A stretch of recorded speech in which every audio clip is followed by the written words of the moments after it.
All right, let's jump right in, because today we're tackling one of the single most expensive psychological traps human beings ever fall into. I mean, have you ever stopped to calculate just how much of your life is spent maintaining decisions you secretly wish you could undo? It's this quiet mental glitch that drains our bank accounts, steals our most precious time, and just keeps us anchored to situations we know deep down we should have walked away from a long time ago. It's a phenomenon that completely overrides our logic and essentially weaponizes our own emotions against us. And honestly, the most fascinating part? You do it. I do it. Literally the smartest people in the world do it. It operates silently in the background when you're tweaking your retirement portfolio and when you're just deciding what to do with your Saturday night. By the end of this explainer, you are going to see this hidden trap absolutely everywhere. And more importantly, you'll have the exact psychological tool you need to break free from it. Let's start with a scenario we have all experienced at least once. Have you ever started a movie and 10 minutes in, you just know it's terrible?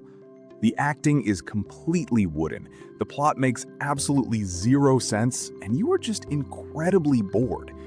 But an hour later, you're still sitting there, mindlessly checking your phone on the couch, thoroughly not enjoying yourself. The internal monologue is always the exact same. Oh, I'm already halfway through, might as well just see how it ends. So why do we do this? Because stopping feels like losing the hour you've already spent. You are literally paying with even more of your precious time just to justify the time you already wasted. You're throwing good time after bad, treating your present happiness just to honor a past mistake. You know for a fact you aren't getting that first hour back, but your brain somehow convinces you that finishing the movie validates the suffering. Now, this feeling actually has a formal name. It's called the sunk cost fallacy. In pure economic terms, a sunk cost is exactly what it sounds like. It's sunk. It is money already spent, time already passed, or effort already exerted that you can never ever get back, no matter what you do next. If you think about it purely mathematically, it's a fallacy because logic dictates that only future utility matters. Rationally speaking, past costs should have absolutely zero influence on your future decisions. The only thing that should matter is what happens from this present moment forward. Does this action benefit me tomorrow? But as we know, human brains aren't cold, calculating machines running perfectly rational algorithms. We are highly emotional creatures, and we're wired to treat those past investments like heavy anchors, pulling our future decisions down and completely blinding us to what actually makes sense.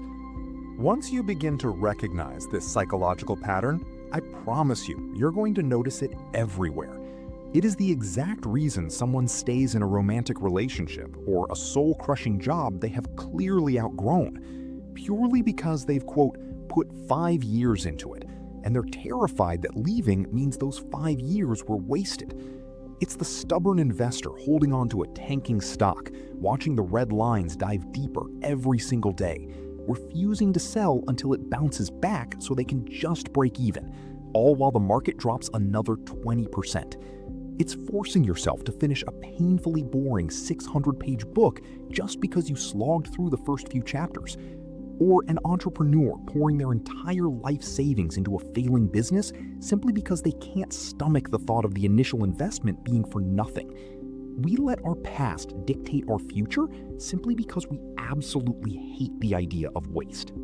And look, this isn't just an individual quirk. This happens on a massive scale. When entire corporations or governments fall into this trap, it's known as the escalation of commitment. This perfectly describes the moment when decision makers double down on a failing project specifically because they've already committed massive resources to it. Instead of cutting their losses, they pour more money, more manpower into a sinking ship. The deeper they sink, the harder they dig. And they do this entirely to avoid what psychologists call cognitive dissonance. Think of cognitive dissonance as that extreme psychological friction of holding two conflicting beliefs at the same time. I am a smart, competent leader, and I just made a terrible multi-million-dollar mistake. To resolve that deeply painful friction, instead of just admitting defeat, they convince themselves that the project just needs a little more funding to finally succeed. To show you just how massive and truly absurd this can get, consider this staggering number: 1.3 billion pounds. That is the estimated cost of the Concorde supersonic jet project. What is so absolutely baffling about this is that long after market research and financial projections clearly showed the aircraft would never, ever be commercially profitable, governments just kept pouring money into its development. They literally had the data. They knew it was a financial black hole. Yet because the amount they had already spent was so massive, abandoning the project felt politically and psychologically impossible. They deliberately spent billions more in taxpayer money, fully aware it was a losing bet, just to avoid admitting they'd wasted the first few million. It is a textbook billion-dollar example of the sunk cost trap playing out on the global stage. Let's break down the actual anatomy of a failing project and see how this trap tightens over time. Imagine you're in the initial setup phase of a new venture.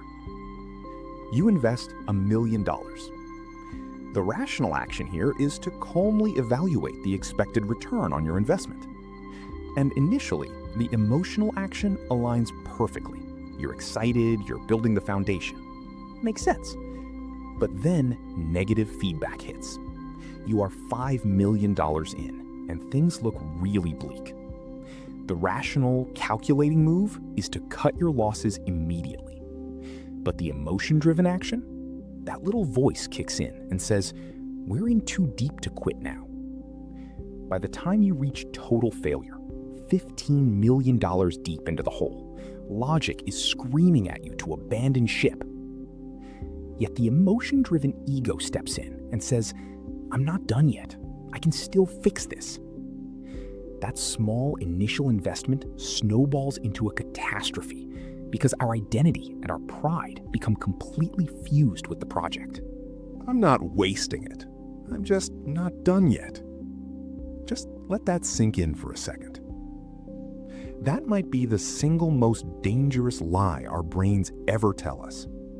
Admitting we were wrong, or admitting that we wasted our precious time and hard-earned money, are deeply uncomfortable psychological threats. So the brain actively protects itself.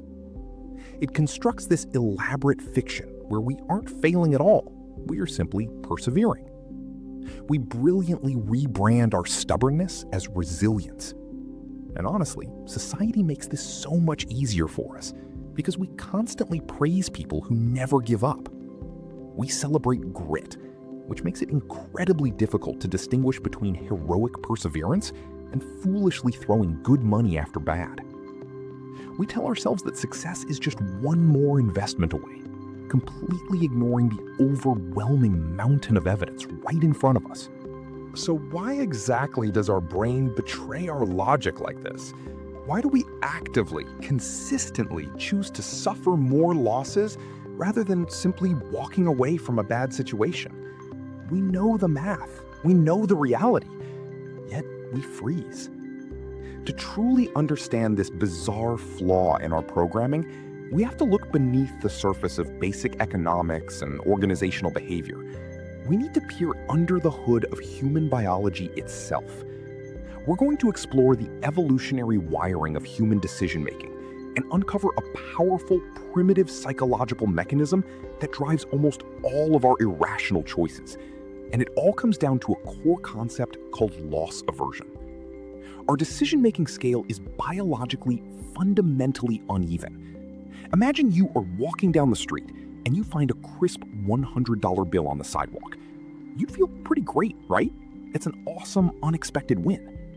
Now imagine you reach into your pocket and realize you dropped a $100 bill somewhere along the way. That sting, that deep frustration and anger of losing the money is actually far more intense than the fleeting joy of finding it. Behavioral science shows that losing something feels roughly twice as painful as gaining the exact same thing feels good. Why? Well, it traces back to our evolutionary history. In ancient times, finding an extra meal was a nice bonus, but losing your only meal meant starvation. We are literally hardwired by evolution to protect what we already have much more fiercely than we seek to acquire new things. And that creates a massive blind spot. If you chart this out, you get what's called the prospect theory curve. Notice how the line dips much steeper into the negative losses side than it rises on the positive gains side. That steep plunge perfectly illustrates our irrationality. When we are faced with a certain loss, like finally officially admitting that the money we spent on a bad investment is gone forever, we panic. To avoid the certainty of that psychological pain, this curve proves we will suddenly become wildly risk-seeking. Instead of just accepting a small, guaranteed loss, we will throw massive amounts of new money, precious time, or exhausting emotional energy at a problem just for a tiny, highly irrational chance of turning that guaranteed loss into a magical win. And this panic isn't just a fun metaphor. It is a measurable, physical event happening inside your skull. Neuroeconomic studies using advanced brain imaging have shown that when we're forced to consider abandoning a previous investment, a very specific, primitive region of the brain lights up, the anterior cingulate cortex. This is an area deeply tied to conflict, error detection, and emotional pain. Your brain literally does not treat quitting a sunk cost as a simple math problem on a spreadsheet. It registers the act of walking away as physical distress. Think about the sharp, visceral sting of a paper cut or a stubbed toe. That discomfort you feel in your chest when thinking about ending a bad relationship or selling a terrible stock. That is incredibly real, biological distress that your brain just wants to stop at all costs. This deep biological drive is so primitive that we actually share it with other mammals. Consider a fascinating behavioral experiment done with mice.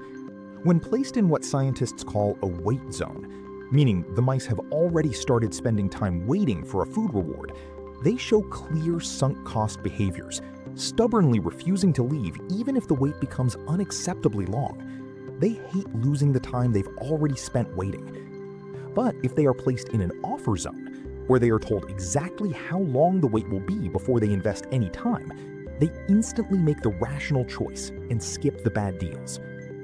By making the decision before any initial investment begins, they haven't triggered their loss aversion yet. This shows us that pre-commitment, making a firm rule before emotions get involved, is one of the absolute best ways to bypass the trap entirely. Now, you might be sitting there thinking, well, if I just analyze the data better, if I'm just smarter about it, I can avoid this. Unfortunately, intelligence offers almost no protection here. In fact, studies consistently show that highly analytical, highly educated people are sometimes much worse at avoiding the sunk cost fallacy. Why? Because they use their immense brain power to construct much more complex, credible-sounding excuses for why they should keep investing. Think of the spreadsheet-obsessed manager whose marketing campaign is failing miserably. But instead of shutting it down, they invent entirely new, convoluted metrics just to make the catastrophic data look like a hidden success. They build sophisticated logical fortresses to protect what is ultimately just an irrational, emotional refusal to accept a loss. Your intelligence doesn't stop the bias. It just makes your excuses vastly more convincing. So if our biology is fundamentally rigged against us, and our own intelligence can actually make the problem worse, how do we break the trap? Just knowing that the sunk cost fallacy exists is definitely not enough. You can't simply rely on raw willpower to beat millions of years of neural wiring. If you just try to think logically in the heat of the moment, your anterior cingulate cortex is going to win that battle every single time. We need a targeted mechanism to short-circuit the emotional pain of loss aversion. We need an active framework, a simple, deeply psychological tool that forces our brains out of the murky, regret-filled past and violently pulls us into the clear reality of the present. Here it is. The crucial point is to ask yourself this single, reframed question. Honestly, you should literally write this down and memorize it. Knowing what I know now, would I start this today? Think about the incredible power of that framing. It instantly wipes the slate clean. Let's bring it back to that terrible movie from the beginning. You're an hour in and you hate it. If you ask, knowing what I know now about how completely boring this film is, would I choose to hit play on it right this second? The answer is an immediate, obvious no. This question erases the time, the money, and the sweat you've already spent. It forces you to look at the relationship, the job, or the investment purely based on its present value and its future potential. This single question is the absolute foundation for a concrete, actionable exit strategy. Step 1. You must ruthlessly separate your emotional attachment from the actual rational value. You have to acknowledge that letting go is going to hurt, but remind yourself that the pain is just biological static. It's not reality. Step 2. Evaluate your present and future fulfillment. Look closely at the situation as if you stumbled into it today. Is this bringing you value right now? Will it bring you value tomorrow? And finally, step 3, which is definitely the hardest part. Accept the loss and focus entirely on the path forward. Accepting the loss requires you to swallow your pride and grieve the time or money you will never get back.